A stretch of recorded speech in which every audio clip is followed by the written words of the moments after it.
Friends, welcome to the future will. I am your friend Shivam और आज हम बात करेंगे नवपाषाण काल, इंग्लिश में बोलते हैं न्योलिथिक फेज के बारे में। सबसे पहले देखेंगे कि इसकी जो एक्सटेंशन पीरियड है, इसकी शुरुआत जो हुई वो 7000 BC से हुई और ये 3000 BC तक चला। इसी के अंतर्गत हमें देखने के लिए मिलेंगे, हम इसमें चैल्कोलिथिक एज भी पढ़ेंगे आगे जाके, जो कि 5000 से 3000 तक है। जो एक चीज़ मैं यहाँ पे आपको क्लियर कर देता हूँ, आपको ऐसा लगेगा कि ये 7000 से 3000, फिर जब ताम्रपाषाणकालीन व्यवस्था पढ़ेंगे तो वो जो है 5000 से 3000 साल तक चली। तो जो पुरानी डेट हैं, जो हम वैदिक काल से पहले की जितनी भी डेट हम एक एज्यूमिनेशन के आधार पर डिसाइड करते हैं उनको, कि भाई एक अनुमान लगाते हैं कि संभवतः शायद तक ये हो सकता है कि ये जो है 7000 से 3000 तक की व्यवस्था चली हो।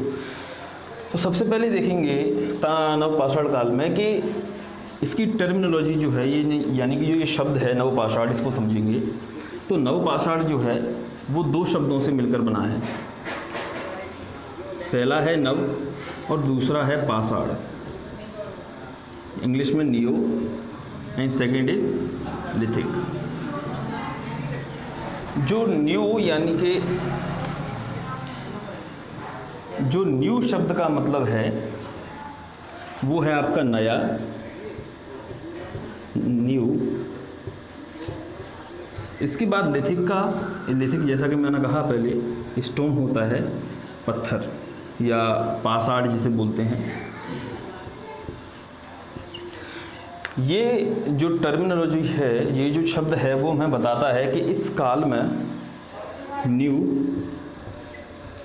पॉलिश्ड,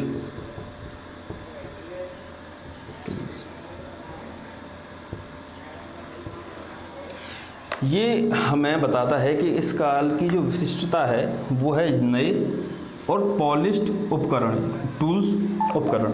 तो नए और पॉलिश्ड उपकरण इस काल की विशेषता हैं।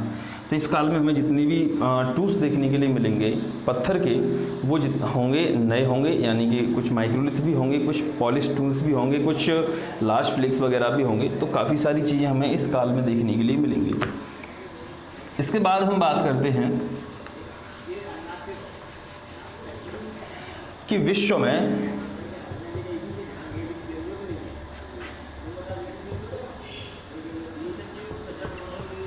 में नवपाषाण काल की जो शुरुआत हुई वो 9000 BC के समथिंग हुई। यानी कि विश्व में जो नवपाषाण काल की शुरुआत हुई, जो न्योलिथिक एज की जो शुरुआत हुई वो लगभग 9000 BC के समथिंग हुई। लेकिन अगर बात इंडियन सब कॉन्टिनेंट की,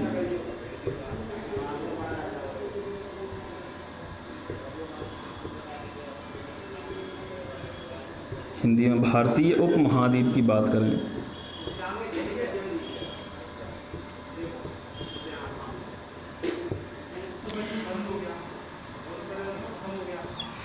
भारतीय उपमहाद्वीप में जब नवपाषाण की काल की शुरुआत हुई वो लगभग 7000 BC के लगभग हुई। तो हम देखेंगे कि लगभग 2000 साल बाद भारतीय उपमहाद्वीप में, यानी कि नॉट इंडिया, पूरा भारतीय उपमहाद्वीप जो कि पाकिस्तान, अफगानिस्तान, ये जितनी भी उसके जो एडजॉइनिंग एरियाज़ हैं, जो इसके पास वाली जितनी भी क्षेत्र हैं, वहाँ पर पूरा इंडिया सब कॉन्टिनेंट में आता है वो पोर्शन। तो उसमें जो शुरुआत हुई वो 7000 BC की समथिंग हुई। और इसकी जो पहली साइट थी, जो पहला सेटलमेंट था इन इंडियन सब कॉन्टिनेंट, भारतीय उपमहाद्वीप में, नवपाषाण काल से संबंधित जो पहला सेटलमेंट था, जो पहली व्यवस्था थी, वो थी मेहरगढ़।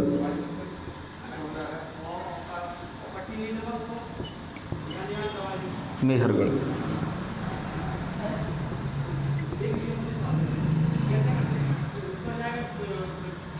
वो सेटलमेंट था मेहरगढ़, जो कि बोलन नदी के किनारे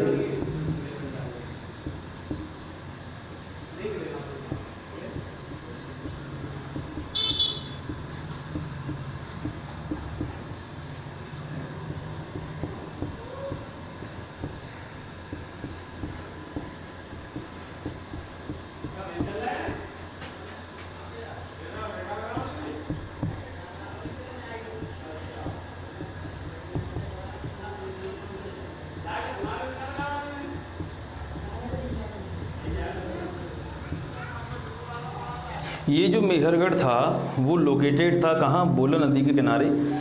this Mehrgarh site is located at the bank of बोलन रिवर इन बलूचिस्तान, जो कि कहाँ है, बलूचिस्तान में है। मेहरगढ़ बोलन नदी के किनारे व्यवस्थित था बलूचिस्तान में, जो कि आती है।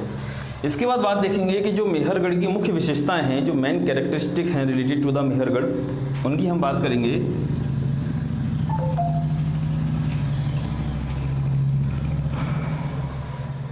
तो इसके बाद हम बात करेंगे जो मेन कैरेक्टरिस्टिक्स हैं मेहरगढ़ की, मेहरगढ़ साइट की जो मुख्य विशेषताएं हैं उनके बारे में। तो सबसे पहले देखेंगे कि यह एक व्यवस्थित साइट थी जहां हमें बोलन नदी के किनारे, बोलन नदी के किनारे गेहूं व कॉटन के, यानी कि गेहूं व कॉटन के काफ़ी सारे साक्ष्य मिले हैं।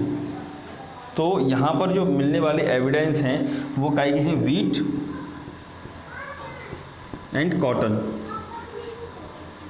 यानी कि गेहूं और कपास।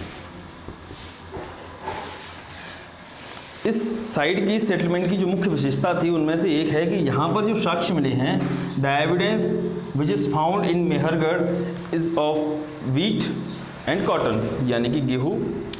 So the evidence which is found in Mehrgarh at this is wheat and cotton, यानी कि गेहूँ और कपास के हमें काफ़ी सारे साक्ष्य मिले हैं मेहरगढ़ से। दूसरी विशेषता थी यहाँ पर कि यहाँ पर डोमेस्टिकेशन भी प्रैक्टिस किया जाता था, यानी कि यहाँ पर पशुपालन भी होता था। तो इस साइट से हमें ये मुख्य दो चीज़ें मिली हैं। पहला है कि एग्रीकल्चर से रिलेटेड, यानी कि कृषि से संबंधित जो मुख्य दो चीज़ें मिली हमें, या जो मुख्य एविडेंस मिले, जो मुख्य सबूत मिले वो ये हैं। इसके बाद डोमेस्टिकेशन से रिलेटेड भी, यानी कि पशुपालन से रिलेटेड भी हमें काफ़ी सारे साक्ष्य यहाँ पर देखने के लिए मिलते हैं। ओके, इसके बारे में इसके बाद ये बात हो गई इंडिया सब कॉन्टिनेंट की। अब हम बात करेंगे इंडिया की, भारत की।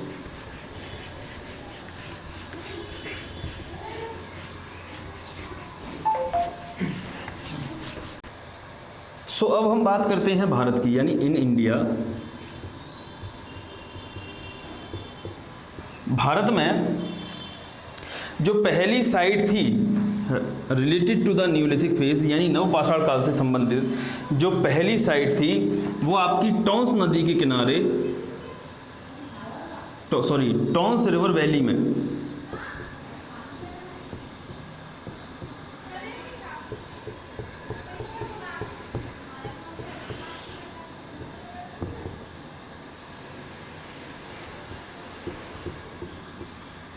टॉन्स नदी घाटी में मिली, जो कि खोजी गई किसके द्वारा, ले मैन्सूरियर के द्वारा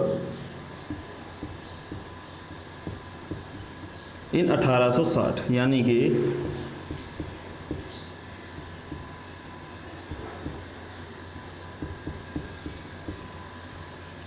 लेन मैन्सूरियर के द्वारा ये साइट 1860 में खोजी गई। कहाँ पर, टॉन्स नदी घाटी में। तो यह भारत में सबसे प्राचीनतम और सबसे प्रथम व्यवस्था है, सबसे कह सकते हो आपके सबसे फर्स्ट सेटलमेंट है related to the neolithic phase, यानी नवपाषाण काल से संबंधित। इसके बाद हम देखेंगे इसके कुछ और जो सेटलमेंट हुए भारत के अंदर इन डिफरेंट एरियाज़, यानी अलग अलग क्षेत्रों में जो अलग अलग व्यवस्थाएं इस नवपाषाण काल की स्थापित हुई, उनके बारे में भी हम चर्चा करेंगे। तो सबसे पहली हम जो विशेषता देखते हैं वो देखते हैं आपकी बुर्जहोम।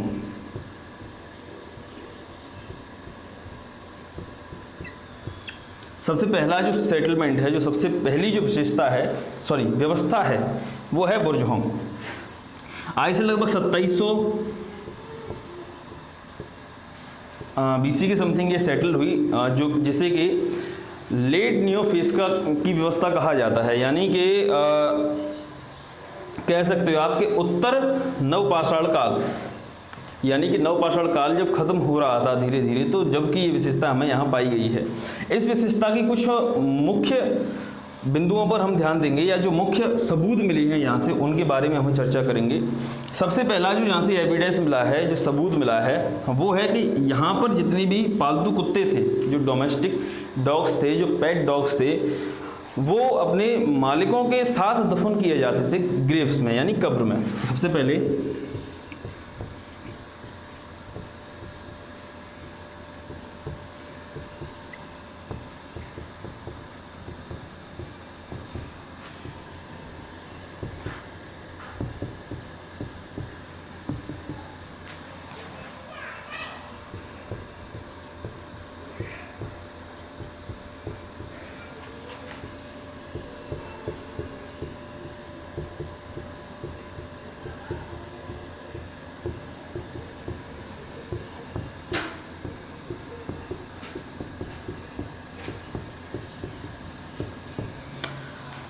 जो पालतू कुत्ते यानी pet dogs were buried with their masters in graves, यानी कि यहाँ पर हमें काफ़ी सारे साक्ष्य मिले हैं, काफ़ी सारी ऐसी कब्र मिली हैं जहाँ पर उनके जो पालतू कुत्ते थे वो उनके जो मास्टर्स थे, उनके जो मालिक थे, उनके साथ दफन किए जाते थे। दूसरी जो मुख्य विशेषता है इस व्यवस्था की या इस साइट की, वो है हमारी पिट ड्वेलिंग्स।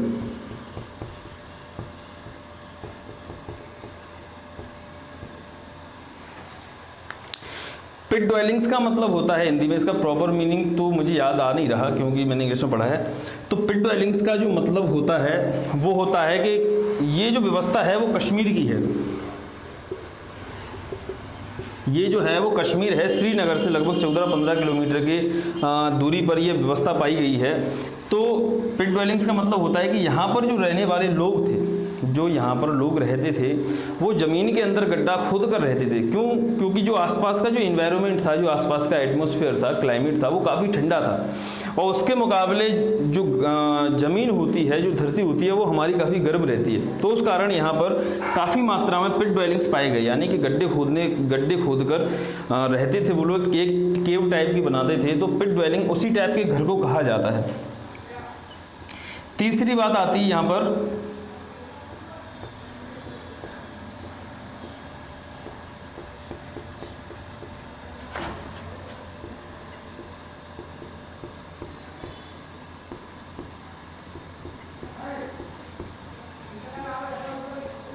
कोर्स ग्रे पॉटरी, धूसर मृदभांड। हम आगे इसमें बताएंगे कि इसकी कुछ विशेषताएं हैं, जैसे कि एग्रीकल्चर है यानी कृषि है, उसके बाद पशुपालन यानी डोमेस्टिकेशंस है, उसके बाद एक सेटल्ड लाइफ की तरफ, ये जो नवपाषाण काल का व्यक्ति है वो एक सेटल्ड लाइफ की तरफ जा रहा है, एक व्यवस्थित जीवन की तरफ जा रहा है। तो क्योंकि यहाँ पर हमें काफ़ी सारे साक्ष्य संबंधित मिले हैं कृषि से भी, तो यहाँ पर धूसर मृदभांडों का मिलने का मतलब है क्योंकि यहाँ पर कृषि की व्यवस्था कार्यरत थी, यानी कि यहाँ पर एग्रीकल्चर प्रैक्टिस होती थी। तो यहाँ के जो लोग थे, जो एग्रीकल्चर प्रोडक्शन आता था या जो प्रोडक्ट आता था उसको बनाने के लिए और खाने के लिए और पानी वगैरह पीने के लिए, सारी चीज़ों के लिए कहीं ना कहीं उसको, वो जो ग्रेन्स आते थे उनको भरने के लिए कई ग्रैंडिस की ज़रूरत होती थी, कई बर्तनों की ज़रूरत होती थी। तो उसी को ध्यान में रखते हुए जब उन्हें ज़रूरत पड़ी इन सारी चीज़ों की, तो उन्होंने हाथ से पॉटरी बनाना चालू कर दिया। क्योंकि जो इन्वेंशन ऑफ व्हील है, यानी कि जो व्हील का आविष्कार हुआ, वो लगभग 4500 BC के आसपास हुआ। लेकिन ये साइट, जैसा कि मैंने कहा, ये है ज़रूर 2700 BC के समथिंग की, लेकिन यहाँ पर जो है हमें काफ़ी सारे साक्ष्य मिले हैं हाथ के बनाए हुए मृदभांडों के भी, और काफ़ी सारे साक्ष्य मिले हैं हमें जो पहिए से बनाए हुए मृदभांडों की भी। तो यहाँ पर दोनों तरीके की पॉटरी मिली हैं हमें। तो ये कुछ मुख्य विशेषताएं थी related to the Burzahom, यानी बुर्ज होम साइट से संबंधित। इसके बारे में, इसके बाद हम एक और जो मुख्य साइट है कश्मीर की ही, उसके बारे में चर्चा करेंगे।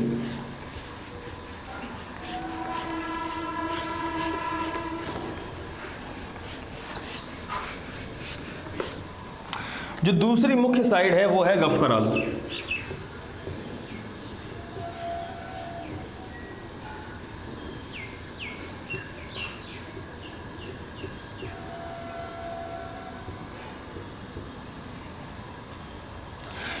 ये जो गुफ कराल साइड है वो कश्मीर में आती है, यानी कश्मीर वैली में ये साइट व्यवस्थित है, पड़ती है। तो यहाँ पर जो है हमें कृषि से यानी एग्रीकल्चर से तथा डोमेस्टिकेशन से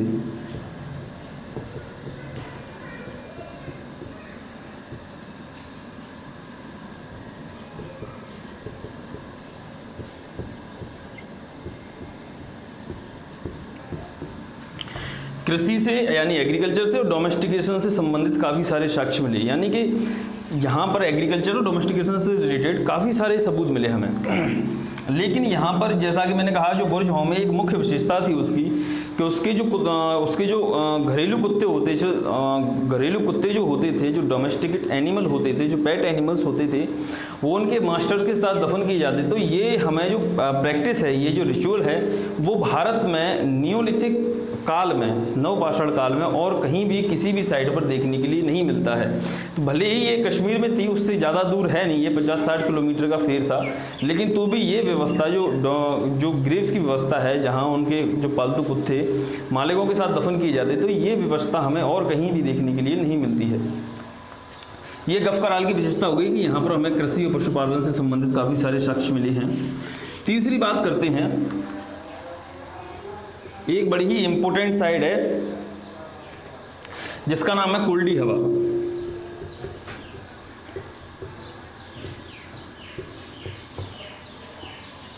कुल्डी हवा उत्तर प्रदेश में स्थित है। ये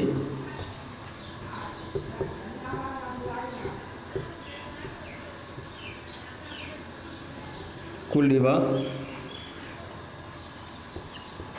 उत्तर प्रदेश में स्थित है। ये यहाँ से हमें इसकी जो मुख्य कैरेक्टरिस्टिक है, जो मुख्य विशेषता है इस साइट की, वो है कि यहाँ पर जो है चावल के हमें साक्ष्य मिले हैं, या धान कह लो आप, राइस एविडेंस। यहाँ पर जो मिलने वाले साक्ष्य हैं, जो मुख्य साक्ष्य हैं, वो क्या कहे गए हैं, चावल के। तो इस काल में चावल के एविडेंस केवल और केवल कुल्डी हवा में ही मिले हैं, कुल्डी हवा साइड में ही मिले हैं, और कहीं भी हमें चावल के एविडेंस प्राप्त नहीं होते हैं। इसके बाद बात करते हैं हम चौथी साइड, चिरांद।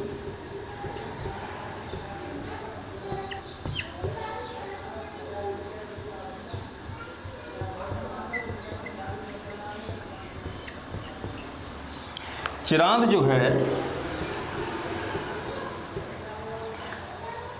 जो है पटना के पास स्थित एक साइट है जो कि बिहार में है। यहाँ से हमें मुख्य साक्ष्य जिसके मिले हैं वो मिले हैं बोन्स टूल्स।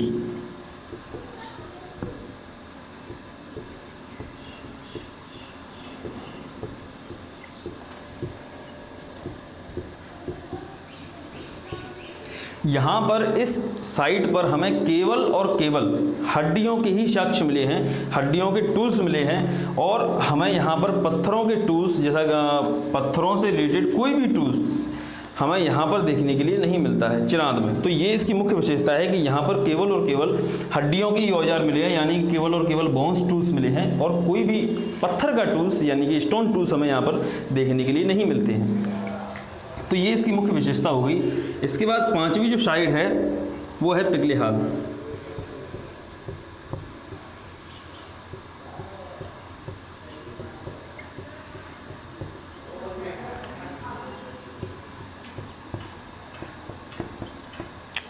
पिघले हाल जो साइट है वो कर्नाटका स्टेट में आती है। इसकी एक मुख्य विशेषता है, क्या होता था कि पहले के जो एनिमल हॉर्डर रहते थे, यानी कि जो चरवाहे रहते थे, वो एक विशिष्ट सीजन पर एक जगह सेटल्ड होते थे।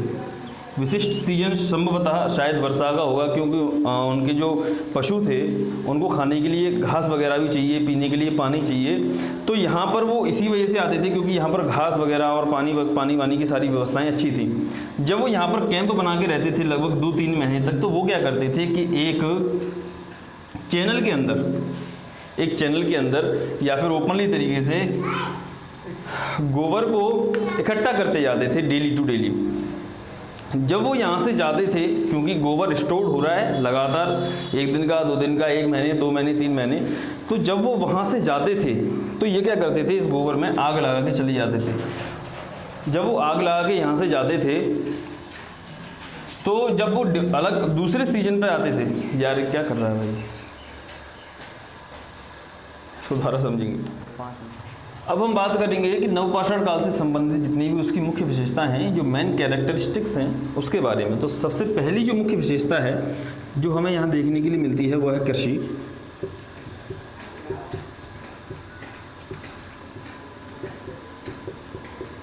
यानी हमें कृषि से संबंधित काफ़ी सारे साक्ष्य मिले भारतीय उपमहाद्वीप में भी और भारत में भी, इंडिया में भी। दूसरी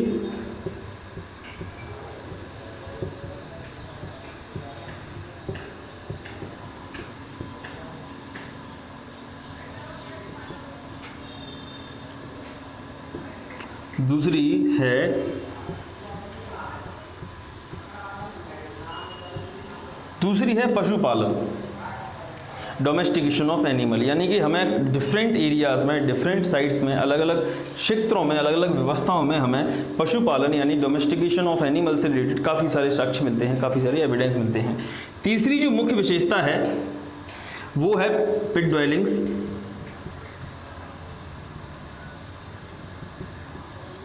पॉटरी, पिट ड्वेलिंग्स हो गया, पॉटरी हो गया,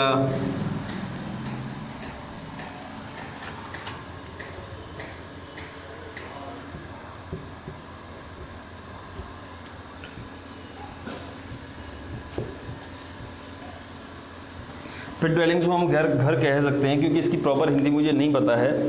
मैंने आपको समझा दिया था पहले कि पिट ड्वेलिंग्स होता क्या है। तो हमें यहाँ पर देखने के लिए मिलते हैं पिट ड्वेलिंग्स, यानी कि हम कह सकते हैं कि यहाँ पर हाउस फॉर्मेशन चालू हो गया था। घर का जो निर्माण है, घर किस तरीके से बनते हैं, घर का एक सेटलमेंट शुरुआत हो गई थी न्यूलिथिक फेज में।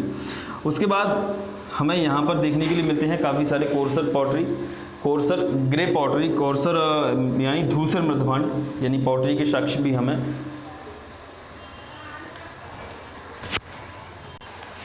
अगर हम तीसरी व्यवस्था की बात करते हैं, वो है पिट ड्वेलिंग्स,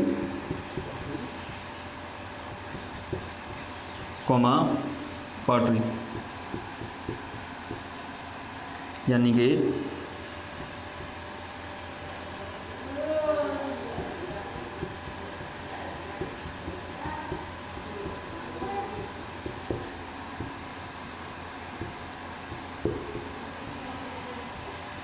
इस काल में लोगों ने पिट ड्वेलिंग्स यानी घरों का निर्माण तथा मृदभांड यानी पॉटरी बनाना सीख लिया था। मैंने जैसे कि समझाया है, जो पॉटरी यूज़ होती थी वो जो जितने भी एग्रीकल्चरल ग्रेन्स आते थे उनको पकाने के लिए, उनको खाने के लिए और उनको स्टोर करने के लिए यूज़ होती थी। चौथे की जो बात करते हैं हम, जो इस काल का सबसे महत्वपूर्ण आविष्कार माना जाता है, इस काल का जो सबसे महत्वपूर्ण आविष्कार यानी कि जो इम्पोर्टेंट इन्वेंशन माना जाता है इस पीरियड का, वो है आपका इन्वेंशन ऑफ व्हील।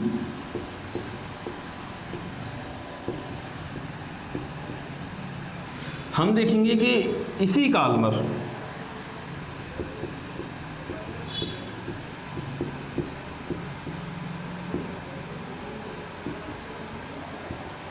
इसी काल में पहिए का आविष्कार हुआ था। पहिए का आविष्कार सबसे पहले वेस्टर्न एशिया में एक सिविलाइजेशन थी जिसका नाम था मेसोपोटामिया। मेसोपोटामिया नाम की सभ्यता थी, वहाँ पर हुआ था। कहाँ भी पश्चिमी एशिया में ये जो व्यवस्था थी वो मौजूद थी। इसके बाद इसका पहिए का जो आविष्कार हुआ वो लगभग 7000 के समथिंग हुआ था। 7000 BC के समथिंग पहिए का आविष्कार वेस्टर्न एशिया में हुआ। धीरे धीरे ये हमारे इंडिया सब कॉन्टिनेंट में आया। सबसे पहले मेहरगढ़ में आया, उसके बाद सारे इंडिया में फैल गया। तो भारत में जो पहिए का आविष्कार कह सकते हो आप, या पहिए का जो एक्सटेंशन पीरियड है वो है 4500 BC के आसपास, क्योंकि हमें 5000 BC से की जो साइडें थी वहाँ से हमें काफ़ी सारे साक्ष्य मिले हैं जहाँ पर केवल और केवल हाथों से बने हुए मृदभांडों के सबूत हैं। पहिए से बने हुए, पॉटर व्हील से बने हुए मृदभांडों के कोई भी सबूत वहाँ पर नहीं मिलते हैं। इसके बाद पांचवी जो विशेषता है वो है आपकी बोट मेकिंग, नाव बनाना। माना जाता है कि इसी काल के व्यक्तियों ने नाव बनाना भी सीख लिया था। छठवा, वीविंग, बुनना। जैसा कि मैंने पहले ही बताया कि मेहरगढ़ से हमें कॉटन्स के काफ़ी सारे साक्ष्य मिले हैं। तो कॉटन के जब साक्ष्य मिले हैं तो इसका एक सीधा सीधा मतलब है कि इस काल के लोगों ने कपड़े बुनना भी सीख लिया था। यानी कि वीविंग जो प्रैक्टिस है या वीविंग उनको अच्छी तरीके से, जो बुनाई है उनको अच्छी तरीके से आती थी। तो ये कुछ मुख्य विशेषताएं हैं जो मेन कैरेक्टरिस्टिक्स हैं related to the neolithic phase, नवपाषाण का काल से संबंधित कुछ मुख्य विशेषताएं हैं ये। इसके बाद हम बात करेंगे जो इम्पोर्टेंट टूल्स मिले हैं हमें।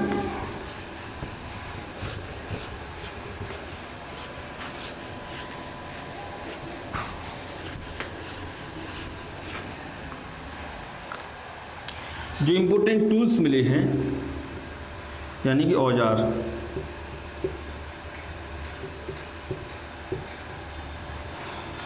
उसमें सबसे पहला जो है वो है ब्लेड। ठीक, दूसरे की बात करते हैं हम points.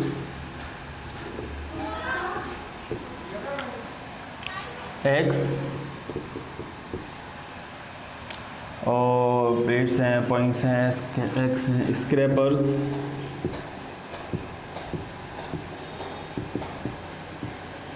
Diggers, choppers, etcetera etcetera. सबसे पहले जो उपकरण या औजार मिले हैं, जो टूल्स मिले हैं, उनमें है ब्लेड। ब्लेड एक ऐसा उपकरण होता है, एक पत्थर का ऐसा टूल होता है जिसकी जो एक तरफ की साइड है वो काफ़ी शार्प रहती है, यानी एक तरफ से तो वो काफ़ी शार्प रहता है, दूसरी तरफ से हो सकता है कि वो चौड़ा भी हो, यानी कि एक तरफ मोटा एक तरफ बिल्कुल पतला, हो सकता है कि वो दोनों तरफ से ही शार्प हो, तो उसे कहते हैं ब्लेड्स। दूसरी बात आती है पॉइंट्स की। पॉइंट्स, मैं एग्जाम्पल, ये आपके पॉइंट्स हैं।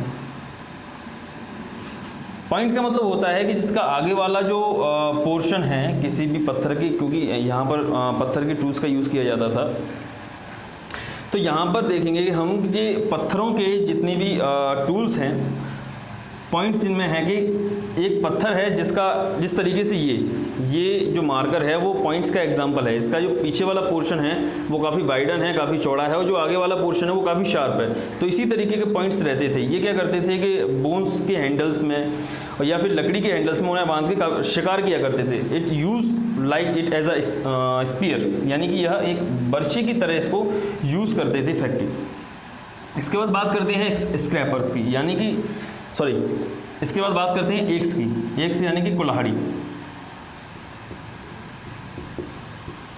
इस काल में हमें कुल्हाड़ी से रिलेटेड काफ़ी सारे साक्ष्य मिले हैं जो कि पत्थर की पाई गई हैं। एक